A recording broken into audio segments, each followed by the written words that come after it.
Haya 10 bagian, ya di sini tidak disebutkan 10 dirham atau 10 dinar, intinya dibagi 10 dan diberikan juga kepada orang yang bebas 10, wanita 10, laki-laki 10, dan di tahun kedua beliau memberikan masing-masing 20 tanpa membedakan satu sama yang lainnya.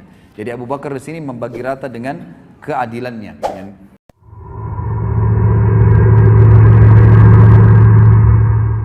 Kemudian juga sifat wara, ini saya cuplik satu-satu saja ikhwan. Sifat wara ini artinya, wara itu begini. Wara itu adalah sifat di mana seseorang lebih peka hati-hati menjaga pelanggaran oleh Allah di jalan Allah SWT. Seperti Imam Nawawi itu pernah menjaga waraknya pada saat tetangganya kehilangan kambing. Imam Nawawi tidak membeli kambing sebulan, baik kambing hidup atau beli daging kambing. Karena khawatir jangan sampai kambing yang dia beli di pasar, daging atau masih itu adalah kambing tetangganya yang dicuri. Tidak mau makan kambing gara-gara khawatir, itu namanya wara'. Hati-hati sekali, jangan sampai makan yang haram. Bahwasanya Abu Bakar pernah memiliki seorang hamba sahaya yang bekerja untuknya. Lalu Abu Bakar kebetulan waktu siang hari ketemu dengan hamba sahaya itu lagi bawa makanan. Abu Bakar lalu memakan, tiba-tiba makanan yang dibawa, memang biasanya dia hidangkan dari hasil kerjanya dikasih. Lalu hamba saya tersebut berkata, tahukah anda dari mana ya makanan yang saya kasih ini? Kata Abu Bakar, tidak. Kata budaknya, biasanya anda bertanya kepada saya, kenapa sekarang anda nggak tanya? Kata Abu Bakar, saya lapar dan saya percaya dengan kamu. Baiklah, dari mana kau dapat makanan ini? Kata dia, tadi waktu saya lagi melewati satu kaum, ada satu kaum ini jahiliyah, bukan orang Islam. Lalu saya berpura-pura menjadi dukun. Ya.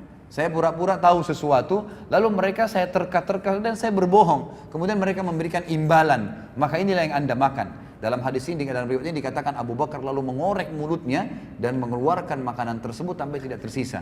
Dalam riwayat lain dikatakan ada seseorang melihat Abu Bakar itu mengorek mulutnya dan tidak keluar. Orang itu mengatakan tidak bisa keluar kecuali anda masukkan di dalam mulutnya, gitu kan? Di dalam mulut anda air. Maka Abu Bakar meminum air lalu kemudian mengorek dan memaksanya keluar. Dan ini ulama memasukkan dalam sifat wara' Abu Bakar radhiyallahu anhu yang luar biasa.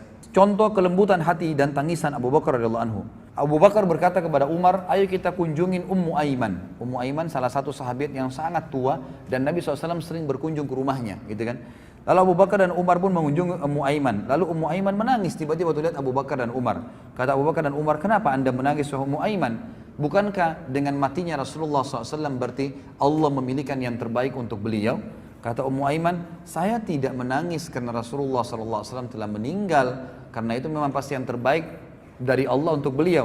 Tapi saya menangis karena sekarang wahyu telah terputus dari langit. Jadi kita sudah tidak tahu lagi apa yang akan terjadi. Memang agama ini sudah sempurna, tapi sudah terputus wahyu.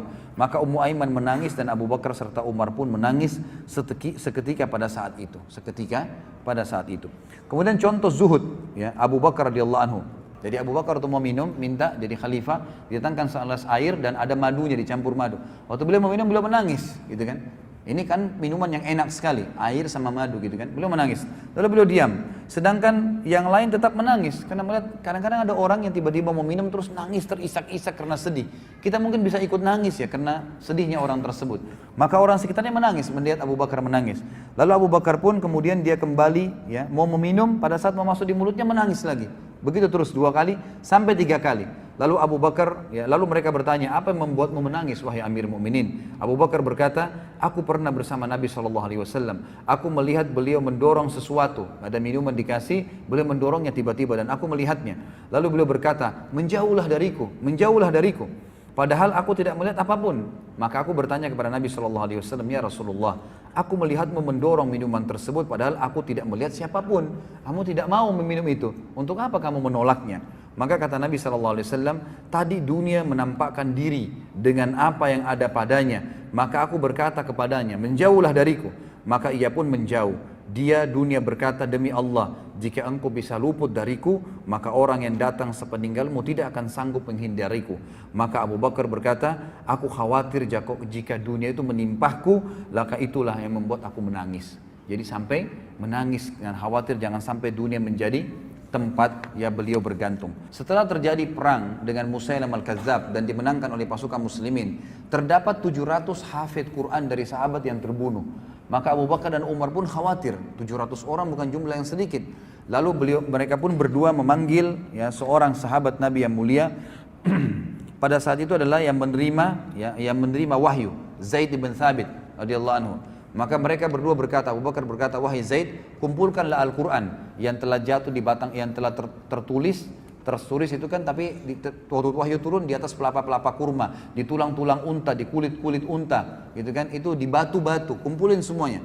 Dan di hati-hati manusia, maksudnya orang yang menghafalnya, disatukan di satu tempat agar tidak hilang dan orang mudah menghafalnya. Maka Zaid sempat berkata, tapi saya ragu, bukankah Rasulullah tidak pernah mengumpulkannya? Zaid mengatakan, Abu Bakar terus meyakinkan saya sampai saya yakin itu adalah sebuah perbuatan yang baik. Lalu Abu Bakar pun mengumpulkan Al-Quran. Dan kata para ulama, kalau seandainya Abu Bakar tidak mengumpulkan Al-Quran pada saat itu, maka bisa jadi Al-Quran tetap Allah jaga, tapi hanya dari lisan penjaga atau penghafal-penghafal saja. Dan itu bisa saja terjadi kesalahan. Tapi dengan izin Allah, Allah memudahkan Abu Bakar mengumpulkan Al-Quran dan akhirnya terjaga sampai kepada kita pada hari ini. Kemudian yang paling besar dalam hidupnya Abu Bakar radhiyallahu anhu yang beliau panen pahala yang luar biasa adalah beliau mengangkat Umar bin Khattab sebagai khalifah. Umar bin Khattab sebagai khalifah. Beliau menulis wasiat pada saat itu. Pada saat beliau akan meninggal dunia, beliau sempat mengatakan atau menulis memanggil Utsman bin Affan. Ya, pada saat itu Utsman bin Affan ini sebagai katibnya, sekretarisnya gitu ya. Katanya Abu Bakar mengatakan, wahai Utsman, tulislah dengan menyebut nama Allah yang Maha Pengasih lagi Maha Penyayang. Bismillahirrahmanirrahim. Ini adalah yang diwasiatkan Abu Bakar bin Quhafa di akhir hayatnya ketika hendak meninggalkan dunia dan mulai masuk ke alam akhirat, di mana di sana orang kafir akan beriman, orang fajir akan menjadi yakin. Maksudnya orang kafir sudah hilang kafirnya hari kiamat. Oh iya benar, dia akan beriman tapi nggak bermanfaat lagi. Orang fajir, orang ahli maksiat yang tidak percaya kepada Allah akan yakin pada saat itu di akhirat. Dan orang yang berdusta pasti akan membenarkan tentang akhirat. Sungguh aku mengangkat atas kalian. Kemudian Abu Bakar pingsan. Abu Bakar itu sempat demam selama 15 hari. Selama 15 hari. Sebagian ulama sejarah mengatakan kemungkinan Abu Bakar demam ini pasti pengaruh daripada sengatan binatang buas, ya, kalajengking atau ular di gua Thur pada saat hijrah bersama Nabi SAW, dan Allah ingin menutup hidupnya Abu Bakar dengan pahala yang besar dengan matinya disengatnya oleh hewan tadi, muncul dan demam selama 15 hari. Kemudian Abu Bakar pingsan, maka Utsman pun melanjutkan dengan sendiri mengatakan, aku mengangkat atas kalian Umar bin Khattab. Lalu ketika Abu Bakar siuman, bangun, dia berkata, bacakanlah kepadaku wahai Utsman. Utsman membacakan kepadanya, kemudian dia bertakbir dan berkata, aku melihatmu khawatir orang-orang akan berselisih jika aku wafat dengan pingsanku ini. Utsman berkata, benar. Abu Bakar berkata, semoga Allah membalasmu dengan kebaikan atas jasa baikmu kepada Islam dan kaum muslimin. Artinya, apa yang kau tulis tadi, aku mewasiatkan untuk Umar bin Khattab, memang itu yang saya mau tulis, tapi saya pingsan. Kamu menulisnya dan semoga Allah membalasmu dengan kebaikan pada saat itu. Maka kata para ulama, semua ya pembebasan wilayah-wilayah Persia, Romawi, miliaran orang yang sampai Islam sekarang di Asia, semuanya di seluruh dunia ini itu sebab ekspansi yang dilakukan oleh Umar bin Khattab. Dan Umar bin Khattab diangkat oleh khalifah, ya, oleh Abu Bakar radhiyallahu anhu, dan itu disetujui oleh kaum muslimin. Maka ini berarti jelas Abu Bakar mendapatkan pahalanya.